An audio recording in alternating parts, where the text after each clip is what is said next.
Assalamualaikum warahmatullahi wabarakatuh. Perkenalkan, saya Dimas Egi Nugroho dari kelompok 10 selaku moderator dari kelompok kami, dan saya akan perkenalkan teman-teman saya di kelompok 10. Yang pertama ada Muhammad Rizky Maulana, yang kedua ada Abista Farhan, yang ketiga ada Sahrul Mubarok, yang keempat ada Dimas Egi Nugroho. Di kelompok kami akan mempresentasikan tentang teori tentang keputusan dividen dengan judul pengaruh kepemilikan, profitabilitas, dan ukuran perusahaan terhadap kebijakan dividen pada perusahaan sektor aneka industri yang terdaftar di Bursa Efek Indonesia tahun 2015 sampai 2018. Pendahuluan.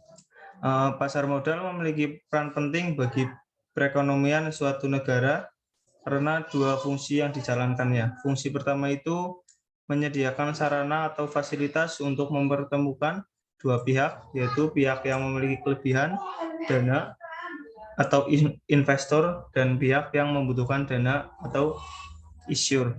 Dengan adanya pasar modal, pihak investor dapat menginvestasikan dana yang dimiliki untuk memperoleh imbalan atau tingkat keuntungan tertentu atau return berupa dividen, sedangkan pihak issuer atau perusahaan dapat memanfaatkan dana tersebut untuk pembiayaan kegiatan operasional atau untuk pengembangan usahanya. Fungsi kedua yaitu memberikan kesempatan bagi pihak yang memiliki kelebihan dana untuk berinvestasi pada instrumen keuangan seperti saham, obligasi, dan reksadana, serta memilih sesuai dengan karakteristik keuntungan dan risiko dari masing-masing instrumen atau Wallace and Nugroho 2018. Kebijakan dividen policy adalah keputusan apakah perusahaan akan membagikan laba yang telah diperolehnya kepada pemegang saham sebagai dividen atau akan menahannya dalam bentuk laba ditahan untuk membiayai investasi di masa yang akan datang. Perusahaan menggunakan rasio pembayaran dividen atau dividen payout ratio untuk mengetahui besaran atau persentase dividen yang dibagikan dan besaran laba ditahan yang akan digunakan untuk kebutuhan investasi. Para pemegang saham atau investor biasanya menginginkan pembagian dividen yang stabil karena dapat meningkatkan kepercayaan investor untuk menanamkan modal ke perusahaan. Pembahasan teori agensi tentang dari Supriyono. Mendefinisikan teori keagenan atau agensi. Teori merupakan hubungan kontraktual antara prinsip dan agen. Hubungan ini dilakukan untuk suatu jasa di mana prinsipan memberi wewenang kepada agen mengenai pembuatan keputusan yang terbaik bagi prinsipal dengan mengutamakan kepentingan dalam mengoptimalkan laba perusahaan sehingga meminimalisir beban. Teori keagenan menjelaskan bahwa kepentingan yang dimiliki oleh pemegang saham, perusahaan atau prinsipal berbeda dengan manajemen atau agen. Dividen menurut Trudianto mendefinisikan dividen sebagai bagian dari keuntungan yang diperoleh oleh perusahaan yang akan didistribusikan kepada pemegang saham sebagai imbalan atas kesediaan mereka menanamkan hartanya dalam perusahaan. Sedangkan menurut Gumanti mengartikan dividen sebagai bagian dari keuntungan yang dibagikan kepada pemegang saham yang dapat berupa dividen tunai atau dividen saham. Besarnya dividen yang dibagikan oleh perusahaan didasarkan atas kebijakan dividen yang ditentukan pada rapat umum pemegang saham. Untuk slide berikutnya dilanjutkan oleh Mas Sahrul. Silakan untuk Mas Sahrul untuk bisa melanjutkan.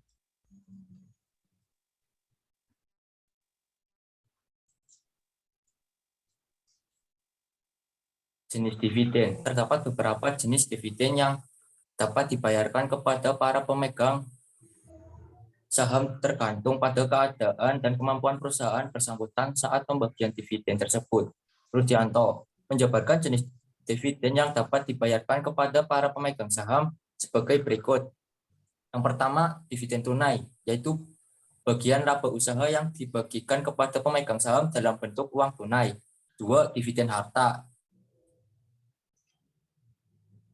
yaitu bentuk harta selain kas seperti surat berharga yang dimiliki oleh perusahaan. Yang ketiga, dividen skrip atau dividen utang, yaitu bagian dari laba usaha perusahaan yang dibagikan kepada pemegang saham dalam bentuk janji tertulis untuk membayar sejumlah uang di masa datang. Yang keempat, dividen saham, yaitu bagian dari laba usaha yang ingin dibagikan kepada pemegang saham dalam bentuk saham baru perusahaan itu sendiri. Yang terakhir, dividen likuidasi, yaitu pengembalian modal atas investasi pemilik oleh perusahaan.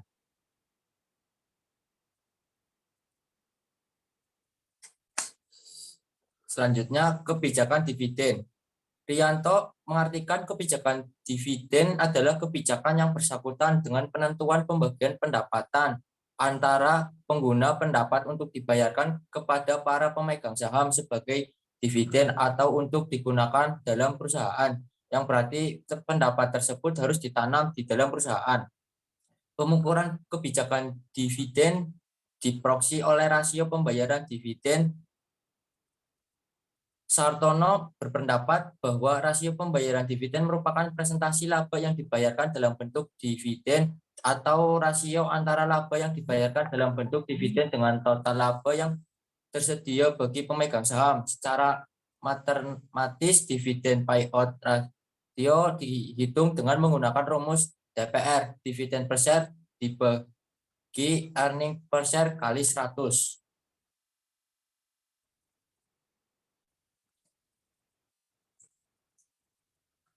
Teori kebijakan dividen Gumati menguraikan beberapa teori yang digunakan dalam kebijakan dividen, yaitu 1.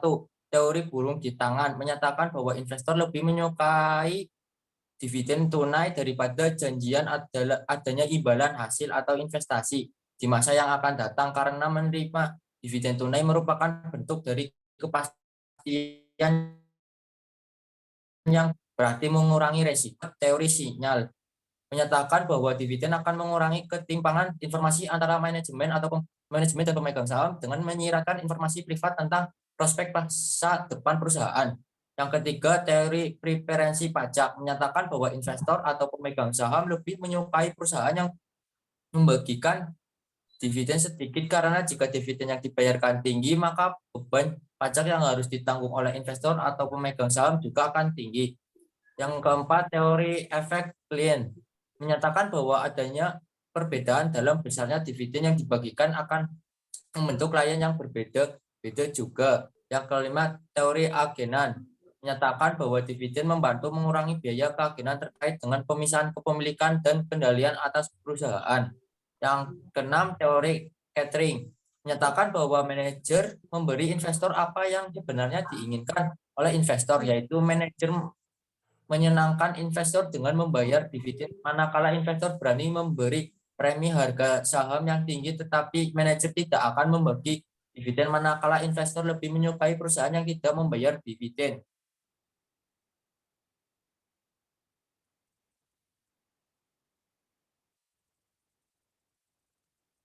Kebijakan pemberian dividen. Sutrisno menjabarkan bentuk kebijakan dividen yang diberikan perusahaan kepada para investor atau pemegang saham sebagai berikut.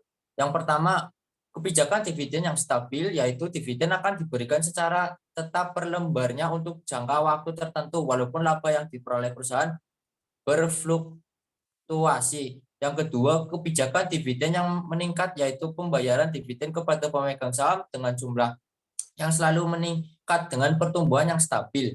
Yang ketiga, kebijakan dividen dengan rasio yang konstan, yaitu kebijakan yang memberi dividen di mana jumlah mengikuti jumlah laba yang diperoleh oleh perusahaan.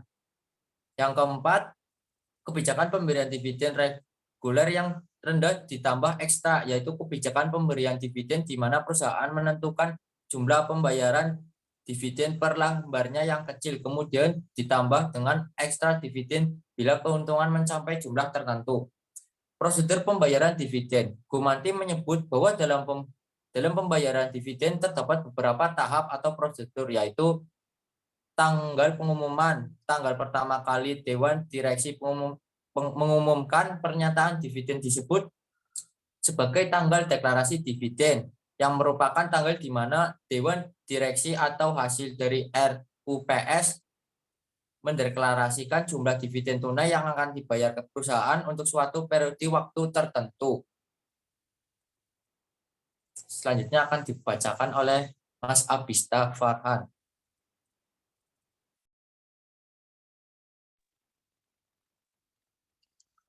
Tanggal pemisahan dividen, ex-dividend date. Tanggal ini penting untuk dicermati karena investor harus membeli saham dalam rangka untuk menerima dividen. Artinya, investor harus tahu kapan dia seharusnya membeli saham agar dapat menerima pembayaran dividen sesuai dengan ketentuan yang belum tanggal pencatatan. Setelah pencatatan, saham tersebut tidak lagi memiliki hak atas dividen pada tanggal pembayaran. Tanggal pencatatan pemilik, holder of record date.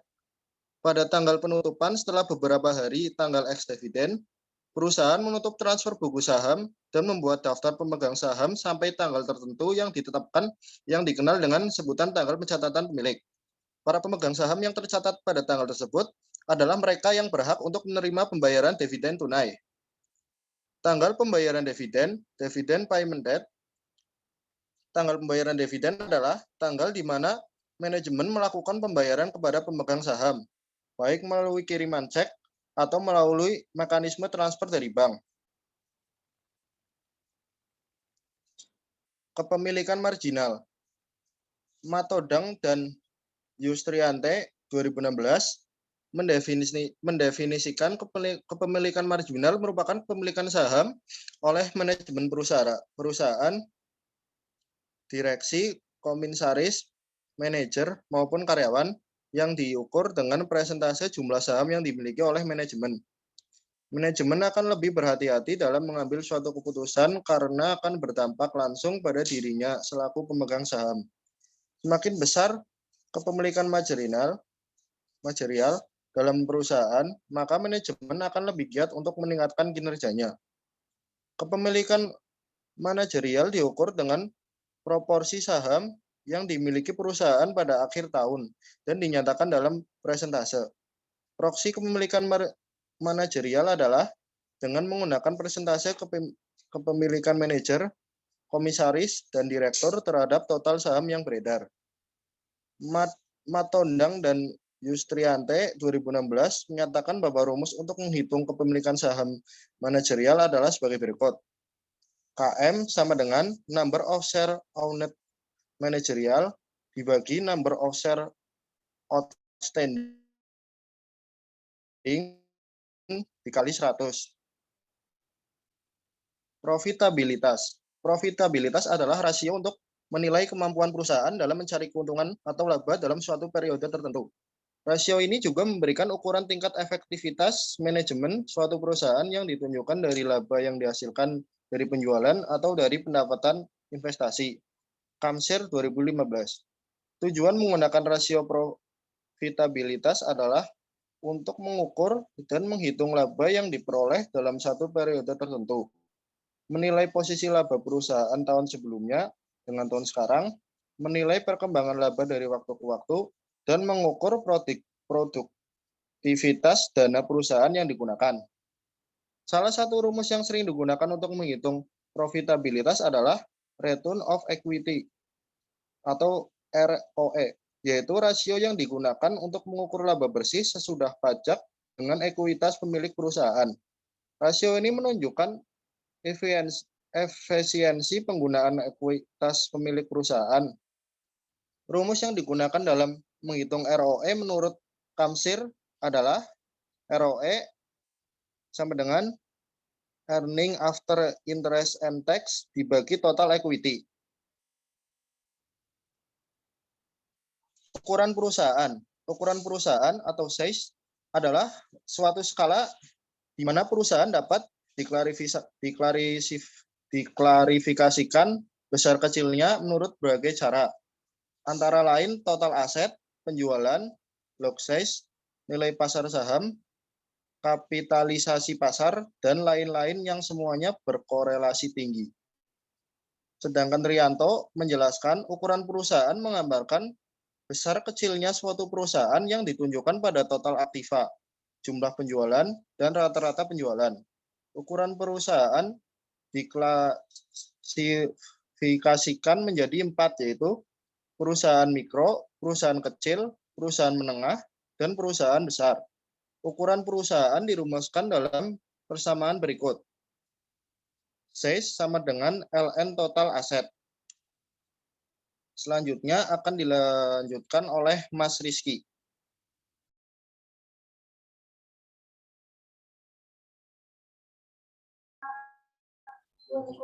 Korelasi. Uji autokorelasi bertujuan untuk menguji apakah dalam model regresi ada korelasi antara kesalahan pengganggu pada periode T dengan kesalahan pengganggu pada periode T-1 atau sebelumnya. Model regresi yang baik adalah model regresi yang bebas dari autokorelasi.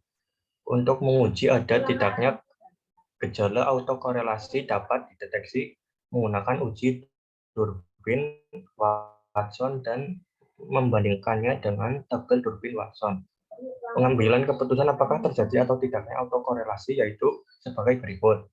A. Bila hasil tes Durbin Watson atau D terletak di antara batas atau upper bound atau DU dan 4 min DU, maka koefisien autokorelasi sama dengan 0. Berarti tidak ada autokorelasi positif. B. Bila hasil tes Durbin Watson atau D lebih rendah daripada batas bawah atau lower bound atau DL, maka koefisien autokorelasi lebih besar dari 0. Berarti autokorelasi positif. C. Bila hasil tes Durbin Watson atau D lebih besar daripada batas bawah atau lower bound 4 min DL, maka koefisien autokorelasi lebih kecil dari 0, berarti autokorelasi negatif. D. Bila hasil Durbin Watson atau D terletak atau antara batas atas atau DU dan batas bawah atau DL atau D terletak antara 4 min DU dan 4 min DL, maka hasilnya tidak dapat disimpulkan.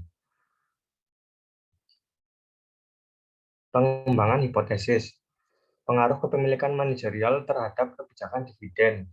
Kepemilikan manajerial adalah proporsi kepemilikan saham pihak manajemen yang secara aktif ikut dalam pengambilan keputusan perusahaan, misalnya direktur, manajer, dan komisaris. Keterlibatan manajemen dalam kepemilikan saham akan memotivasi manajer untuk meningkatkan kinerja dalam pengelolaan perusahaan dan bertindak secara hati-hati dalam pengambilan keputusan karena mereka ikut merasakan secara langsung manfaat dari keputusan yang diambil dan ikut pula menanggung kerugian sebagai konsekuensi dari pengambilan keputusan yang salah. Kepemilikan manajerial berpengaruh signifikan terhadap kebijakan dividen. Pengaruh profitabilitas terhadap kebijakan dividen. Profitabilitas yang diproksikan dengan return on equity menggambarkan kemampuan perusahaan dalam menghasilkan laba dengan memanfaatkan modal sendiri yang dimilikinya. Rasio profitabilitas berhubungan dengan kebijakan dividen karena perusahaan membutuhkan laba untuk membayar dividen kepada pemegang saham. Semakin besar laba yang dimiliki, maka semakin besar pula kemampuan perusahaan dalam membayar dividen. Berdasarkan uraian tersebut, maka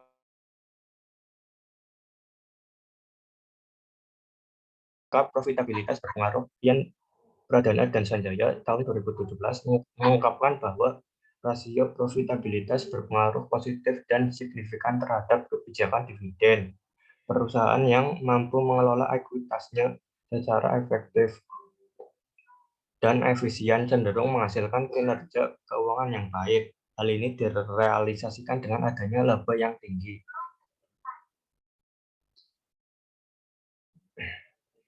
Profitabilitas berpengaruh signifikan terhadap kebijakan dividen. Pengaruh ukuran perusahaan terhadap kebijakan dividen. Ukuran perusahaan mencerminkan bahwa suatu perusahaan yang mapan dan besar memiliki akses yang lebih mudah ke pasar modal dan sebaliknya. Denny, Aisyah, dan Jazuli tahun 2016, perusahaan yang dapat dengan mudah mengakses ke pasar modal akan mampu memperoleh sumber dana eksternal dalam waktu yang relatif cepat. Oleh karena itu, perusahaan dengan ukuran yang lebih besar akan memiliki kemampuan untuk menghasilkan laba yang lebih besar, sehingga dapat membayar dividen yang lebih tinggi. Sementara perusahaan kecil akan mengalami banyak kesulitan untuk memiliki akses ke pasar modal, sehingga kemampuannya untuk mendapatkan modal dan memperoleh pinjaman dari pasar modal terbatas, sehingga mereka cenderung untuk menahan labanya guna membiayai operasinya, dan berarti dividen yang akan diterima oleh pemegang saham akan semakin kecil. Hal ini didukung oleh penelitian yang dilakukan oleh Denny, Aisyah, dan Jazuli tahun 2016, serta Sulistyo Hartoyo dan Maulana tahun 2016 yang menyatakan bahwa ukuran perusahaan berpengaruh positif dan signifikan terhadap kebijakan dividen, karena perusahaan yang berukuran besar memiliki akses di pasar modal lebih mudah daripada perusahaan kecil, sehingga dapat memperoleh sumber dana eksternal dengan lebih mudah dan mampu membagikan dividen yang lebih besar. Ukuran perusahaan berpengaruh signifikan terhadap kebijakan dividen.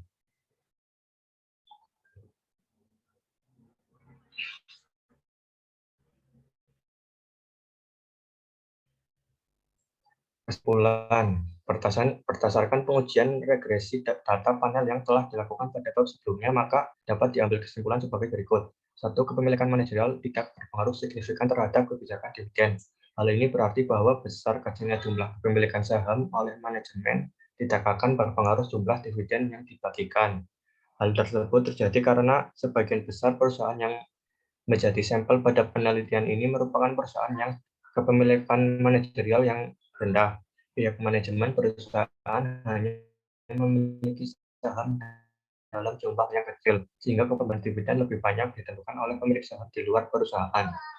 2. Profitabilitas diproksikan dengan ROE berpengaruh signifikan terhadap kebijakan dividen. Hal ini membuktikan bahwa semakin tinggi kemampuan perusahaan menghasilkan laba dari total ekuitas yang dimiliki, maka akan memiliki tinggi pula dividen yang dibagikan kepada para pemegang saham. 3. Ukuran perusahaan yang diukur dengan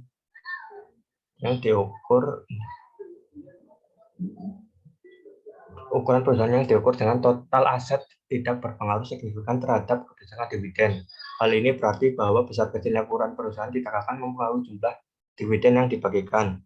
Hal tersebut disebabkan oleh keadaan perekonomian yang belum begitu stabil, sehingga pengelolaan dana dilakukan oleh perusahaan dalam menjalankan usahanya belum efektif. Laba dihasilkan pun menjadi tidak maksimal. Keadaan tersebut membuat baik perusahaan kecil maupun besar akan lebih berorientasi pada pertumbuhan perusahaannya.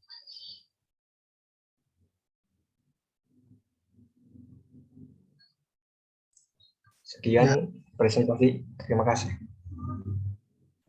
Terima kasih untuk teman-teman kelompok 10. Mungkin presentasi dari kami cukup sekian. Bila ada salah kata mohon dimaafkan. Wassalamualaikum warahmatullahi wabarakatuh. Waalaikumsalam warahmatullahi wabarakatuh.